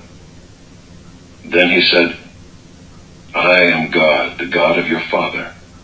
Do not be afraid to go down to Egypt, for there I will make you into a great nation. I myself will go down with you to Egypt, and I will also bring you up again, and Joseph's hand shall close your eyes. Then Jacob set out from Beersheba. The sons of Israel carried Jacob their father, their little ones, and their wives in the wagons that Pharaoh had sent to carry him. They also took their livestock and their goods which they had gained in the land of Canaan, and came into Egypt, Jacob and all his offspring with him, his sons and his sons' sons with him, his daughters and his sons' daughters. All his offspring he brought with him into Egypt. Now these are the names of the descendants of Israel who came into Egypt, Jacob and his sons: Reuben, Jacob's firstborn, and the sons of Reuben, Hanok, Palu, Hezron, and Carmi. The sons of Simeon, Jemuel, Jamin, Ohad, Jachin, Zohar, and Shaul, the son of a Canaanite woman. The sons of Levi, Gershon, Kohath, and Merari. The sons of Judah, Onan, Shelah, Perez, and Zerah. But and Onan died in the land of Canaan. And the sons of Perez were Hezron and Hamul. The sons of Issachar, Tola, Puvah, Yob, and Shimron. The sons of Zebulun, Sirad, Elon, and Jaliel. These are the sons of Leah, whom she bore to Jacob in Padanaram, together with his daughter Dinah. Altogether his sons and his daughters numbered 33. The sons of Gad, Ziphion, Haggai, Shunai, Ezbon, Eri, Arodai, and Aralai. The sons of Asher, Imnah, Ishvi, Beriah, with Sirah their sister. And the sons of Beriah, Heber and Malchiel. These are the sons of Zilpah, whom Laban gave to Leah his daughter, and these she bore to Jacob, 16 persons. The sons of Rachel, Jacob's wife, Joseph and Benjamin. And to Joseph in the land of Egypt were born Manasseh and Ephraim, whom Asenath the daughter of Potipharah the priest of On bore to him. And the sons of Benjamin, Bela, Becher, Ashbel, Gera, Naaman, Ehi, Rosh, Mupim, Hupim, and Ard. These are the sons of Rachel, who were born to Jacob, 14 persons in all. The son of Dan, Hushim. The sons of Naphtali, Jaziel, Guni, Jezer, and Shillem. These are the sons of Bilhah, whom Laban gave to Rachel his daughter, and these she bore to Jacob, 7 persons in all. All the persons belonging to Jacob who came into Egypt, who were his own descendants, not including Jacob's sons' wives, were 66 persons in all. And the sons of Joseph, who were born to him in Egypt, were 2. All the persons of the house of Jacob who came into Egypt were 70. He had sent Judah ahead of him to Joseph to show the way before him in Goshen, and they came into the land of Goshen. Then Joseph prepared his chariot and went up to meet Israel his father in Goshen. He presented himself to him and fell on his neck and wept on his neck a good while. Israel said to Joseph, "Now let me die, since I have seen your face and know that you are still alive." Joseph said to his brothers and to his father's household, "I will go up and tell Pharaoh, and will say to him, 'My brothers and my father's household, who are in the land of Canaan, have come to me. And the men are shepherds, for they have been keepers of livestock, and they have brought their flocks and their herds and all that they have.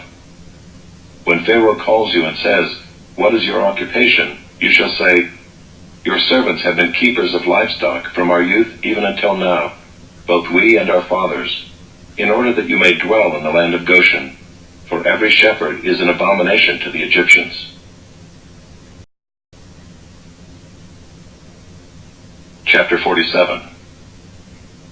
So Joseph went in and told Pharaoh, "My father and my brothers, with their flocks and herds and all that they possess, have come from the land of Canaan. They are now in the land of Goshen." And from among his brothers he took 5 men and presented them to Pharaoh. Pharaoh said to his brothers, "What is your occupation?" And they said to Pharaoh, "Your servants are shepherds, as our fathers were." They said to Pharaoh, "We have come to sojourn in the land, for there is no pasture for your servants' flocks, for the famine is severe in the land of Canaan. And now please let your servants dwell in the land of Goshen." Then Pharaoh said to Joseph, "Your father and your brothers have come to you. The land of Egypt is before you. Settle your father and your brothers in the best of the land. Let them settle in the land of Goshen. And if you know any able men among them, put them in charge of my livestock." Then Joseph brought in Jacob his father and stood him before Pharaoh, and Jacob blessed Pharaoh. And Pharaoh said to Jacob, "How many are the days of the years of your life?" And Jacob said to Pharaoh, "The days of the years of my sojourning are 130 years. Few and evil have been the days of the years of my life, and they have not attained to the days of the years of the life of my fathers in the days of their sojourning." And Jacob blessed Pharaoh and went out from the presence of Pharaoh. Then Joseph settled his father and his brothers and gave them a possession in the land of Egypt, in the best of the land, in the land of Ramesses, as Pharaoh had commanded. And Joseph provided his father, his brothers, and all his father's household with food, according to the number of their dependents. Now there was no food in all the land, for the famine was very severe, so that the land of Egypt and the land of Canaan languished by reason of the famine. And Joseph gathered up all the money that was found in the land of Egypt and in the land of Canaan in exchange for the grain that they bought. And Joseph brought the money into Pharaoh's house.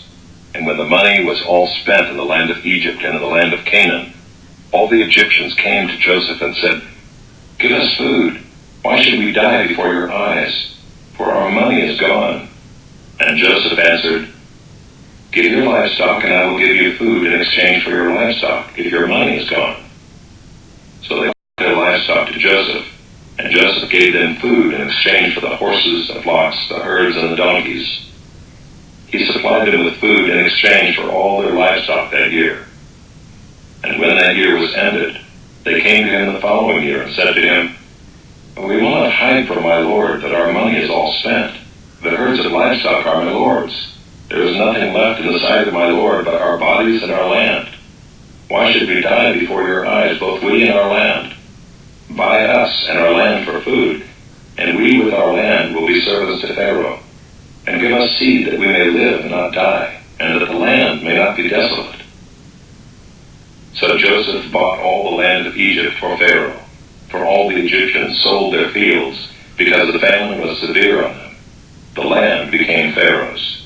As for the people, he made servants of them from one end of Egypt to the other. Only the land of the priests he did not buy, for the priests had a fixed allowance from Pharaoh and lived on the allowance that Pharaoh gave them. Therefore they did not sell their land.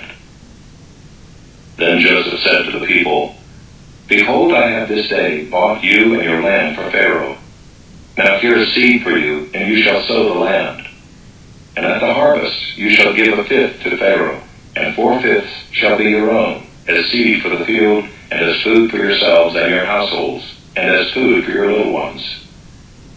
And they said, "You have saved our lives. May it please my lord, we will be servants to Pharaoh." So Joseph made a statute concerning the land of Egypt, and it stands to this day, that Pharaoh should have the fifth. The land of the priests alone did not become Pharaoh's. Thus Israel settled in the land of Egypt, in the land of Goshen, and they gained possessions in it, and were fruitful and multiplying greatly. And Jacob lived in the land of Egypt 17 years. So the days of Jacob, the years of his life, were 147 years. And when the time drew near that Israel must die, he called his son Joseph and said to him, "If now I have found favor in your sight, put your hand under my thigh and promise to deal kindly and truly with me. Do not bury me in Egypt, but let me lie with my fathers. Carry me out of Egypt and bury me in their burying place." He answered, "I will do as you have said."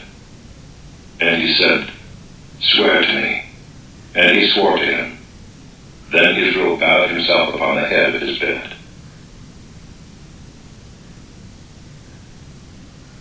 Chapter 48. After this Joseph was told, "Behold, your father is ill." So he took with him his 2 sons, Manasseh and Ephraim. And it was told to Jacob, "Your son Joseph has come to you." Then Israel summoned his strength and sat up in bed. And Jacob said to Joseph, "God Almighty appeared to me at Luz in the land of Canaan and blessed me and said to me, 'Behold, I will make you fruitful and multiply you, and I will make of you a company of peoples, and will give this land to your offspring after you for an everlasting possession.' And now your 2 sons, who were born to you in the land of Egypt before I came to you in Egypt, are mine. Ephraim and Manasseh shall be mine, as Reuben and Simeon are. And the children that you fathered after them shall be yours. They shall be called by the name of their brothers in their inheritance. As for me, when I came from Paddan, to my sorrow Rachel died in the land of Canaan on the way, when there was still some distance to go to Ephrath, and I buried her there on the way to Ephrath, that is, Bethlehem." When Israel saw Joseph's sons, he said, "Who are these?" Joseph said to his father, "They are my sons, whom God has given me here." And he said, "Bring them to me, please, that I may bless them." Now the eyes of Israel were dim with age, so they could not see. So Joseph brought them near him, and he kissed them and embraced them. And Israel said to Joseph, "I never expected to see your face, and behold, God has let me see your offspring also." Then Joseph removed them from his knees, and he bowed himself with his face to the earth. And Joseph took them both, Ephraim in his right hand toward Israel's left hand, and Manasseh in his left hand toward Israel's right hand, and brought them near him. And Israel stretched out his right hand and laid it on the head of Ephraim, who was the younger, and his left hand on the head of Manasseh, crossing his hands, for Manasseh was the firstborn. And he blessed Joseph and said, "The God before whom my fathers Abraham and Isaac walked, the God who has been my shepherd all my life long to this day, the angel who has redeemed me from all evil, bless the boys, and in them let my name be carried on in the name of my fathers Abraham and Isaac, and let them grow into a multitude in the midst of the earth." When Joseph saw that his father laid his right hand on the head of Ephraim, it displeased him, and he took his father's hand to move it from Ephraim's head to Manasseh's head.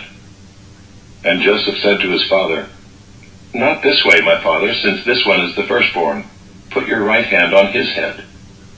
But his father refused and said, "I know, my son, I know.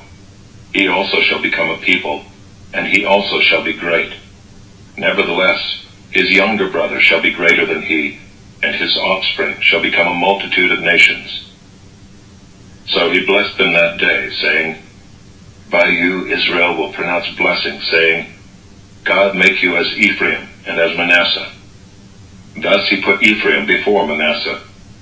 Then Israel said to Joseph, "Behold, I am about to die, but God will be with you and will bring you again to the land of your fathers. Moreover, I have given to you, rather than to your brothers, one mountain slope that I took from the hand of the Amorites with my sword and with my bow." Chapter 49. Then Jacob called his sons and said, "Gather yourselves together, that I may tell you what shall happen to you in days to come. Assemble and listen, O sons of Jacob. Listen to Israel, your father. Reuben, you are my firstborn, my might, and the firstfruits of my strength, preeminent in dignity and preeminent in power. Unstable as water, you shall not have preeminence, because you went up to your father's bed. Then you defiled it. He went up to my couch. Simeon and Levi are brothers. Weapons of violence are their swords. Let my soul come not into counsel. O my glory, be not joined to their company. For in their anger they killed men, and in their willfulness they hamstrung oxen. Cursed be their anger, for it is fierce, and their wrath, for it is cruel. I will divide them in Jacob and scatter them in Israel. Judah, your brothers shall praise you. Your hand shall be on the neck of your enemies. Your father's sons shall bow down before you. Judah is a lion's cub.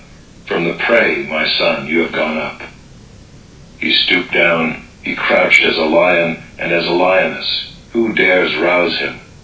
The scepter shall not depart from Judah, nor the ruler's staff from between his feet, until tribute comes to him, and to him shall be the obedience of the peoples. Binding his foal to the vine, and his donkey's colt to the choice vine, he has washed his garments in wine, and his vesture in the blood of grapes. His eyes are darker than wine, and his teeth whiter than milk. Zebulun shall dwell at the shore of the sea. He shall become a haven for ships, and his border shall be at Sidon. Issachar is a strong donkey, crouching between the sheepfolds. He saw that a resting place was good, and that the land was pleasant. So he bowed his shoulder to bear, and became a servant at forced labor.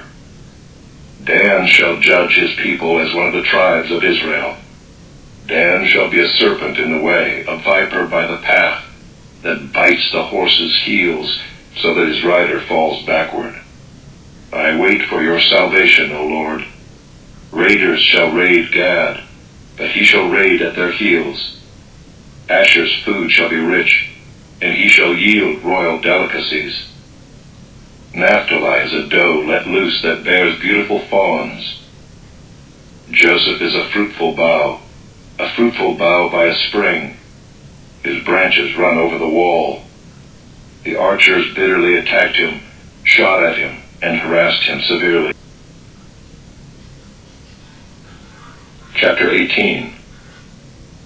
Jethro, the priest of Midian, Moses' father-in-law, heard of all that God had done for Moses and for Israel his people, how the Lord had brought Israel out of Egypt. Now Jethro, Moses' father-in-law, had taken Zipporah, Moses' wife, after he had sent her home, along with her 2 sons. The name of the one was Gershom, for he said, I have been a sojourner in a foreign land. And the name of the other, Eliezer, for he said, the God of my father was my help, and delivered me from the sword of Pharaoh. Jethro, Moses' father-in-law, came with his sons and his wife to Moses in the wilderness where he was encamped at the mountain of God. And when he sent word to Moses, I, your father-in-law Jethro, am coming to you with your wife and her 2 sons with her. Moses went out to meet his father-in-law and bowed down and kissed him. And they asked each other of their welfare and went into the tent. Then Moses told his father-in-law all that the Lord had done to Pharaoh and to the Egyptians for Israel's sake, all the hardship that had come upon them in the way, and how the Lord had delivered them. And Jethro rejoiced for all the good that the Lord had done to Israel, in that he had delivered them out of the hand of the Egyptians. Jethro said, Blessed be the Lord who has delivered you out of the hand of the Egyptians, and out of the hand of Pharaoh, and has delivered the people from under the hand of the Egyptians. Now I know that the Lord is greater than all gods, because in this affair they dealt arrogantly with the people. And Jethro, Moses' father-in-law, brought a burnt offering and sacrifices to God. And Aaron came with all the elders of Israel to eat bread with Moses' father-in-law before God. The next day Moses sat to judge the people, and the people stood around Moses from morning till evening. When Moses' father-in-law saw all that he was doing for the people, he said, What is this that you are doing for the people? Why do you sit alone, and all the people stand around you from morning till evening? And Moses said to his father-in-law, Because the people come to me to inquire of God. When they have a dispute, they come to me, and I decide between one person and another, and I make them know the statutes of God and his laws. Moses' father-in-law said to him, What you are doing is not good. You and the people with you will certainly wear yourselves out, for the thing is too heavy for you. You are not able to do it alone. Now obey my voice. I will give you advice, and God be with you. You shall represent the people before God and bring their cases to God, and you shall warn them about the statutes and the laws, and make them know the way in which they must walk and what they must do. Moreover, look for able men from all the people, men who fear God, who are trustworthy and hate a bribe, and place such men over the people as chiefs of thousands, of hundreds, of 50s, and of 10s. And let them judge the people at all times. Every great matter they shall bring to you, but any small matter they shall decide themselves. So it will be easier for you, and they will bear the burden with you. If you do this, God will direct you. You will be able to endure, and all this people also will go to their place in peace. So Moses listened to the voice of his father-in-law, and did all that he had said. Moses chose able men out of all Israel, and made them heads over the people, chiefs of thousands, of hundreds, of 50s, and of 10s. And they judged the people at all times. Any hard case they brought to Moses, but any small matter they decided themselves. Then Moses let his father-in-law depart, and he went away to his own country.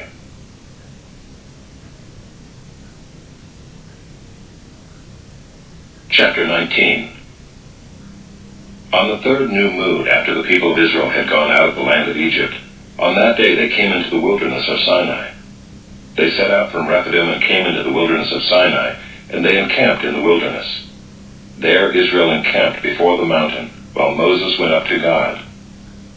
The Lord called to him out of the mountain, saying, Thus you shall say to the house of Jacob, and tell the people of Israel, You yourselves have seen what I did to the Egyptians, and how I bore you on eagle's wings and brought you to myself.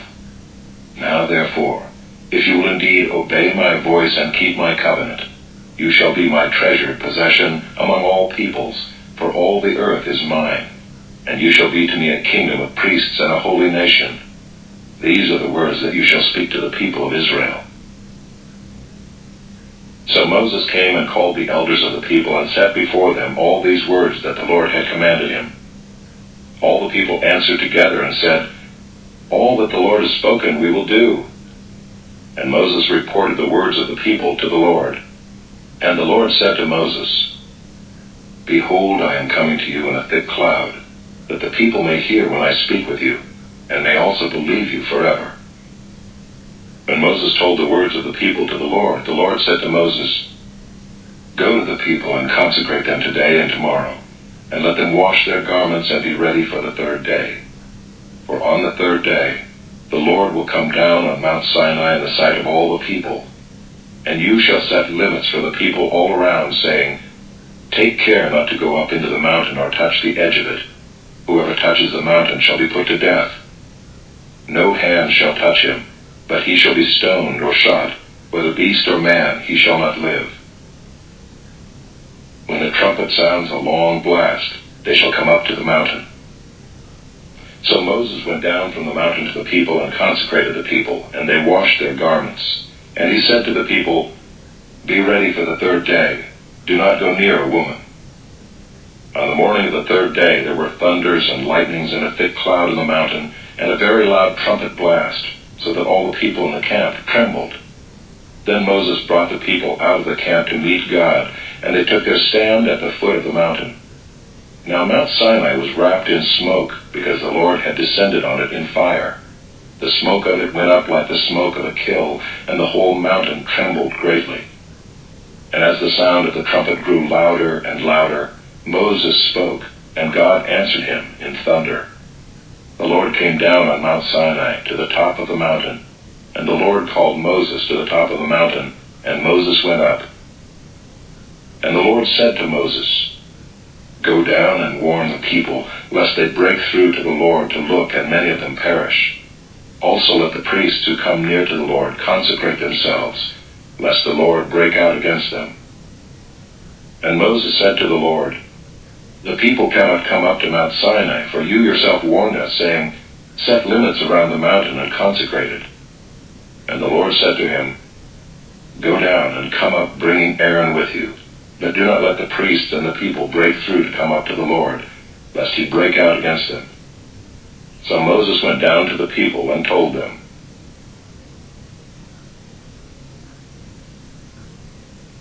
Chapter 20. And God spoke all these words, saying, "I am the Lord your God, who brought you out of the land of Egypt, out of the house of slavery. You shall have no other gods before me. Do not make for yourself a carved image, or any likeness of anything that is in heaven above, or that is in the earth beneath, or that is in the water under the earth. You shall not bow down to them or serve them. For I, the Lord your God, am a jealous God, visiting the iniquity of the fathers on the children to the third and the fourth generation of those who hate me, but showing steadfast love to thousands of those who love me and keep my commandments. You shall not take the name of the Lord your God in vain, for the Lord will not hold him guiltless who takes his name in vain. Remember the Sabbath day, to keep it holy. 6 days you shall labor and do all your work, but the seventh day is a Sabbath to the Lord your God.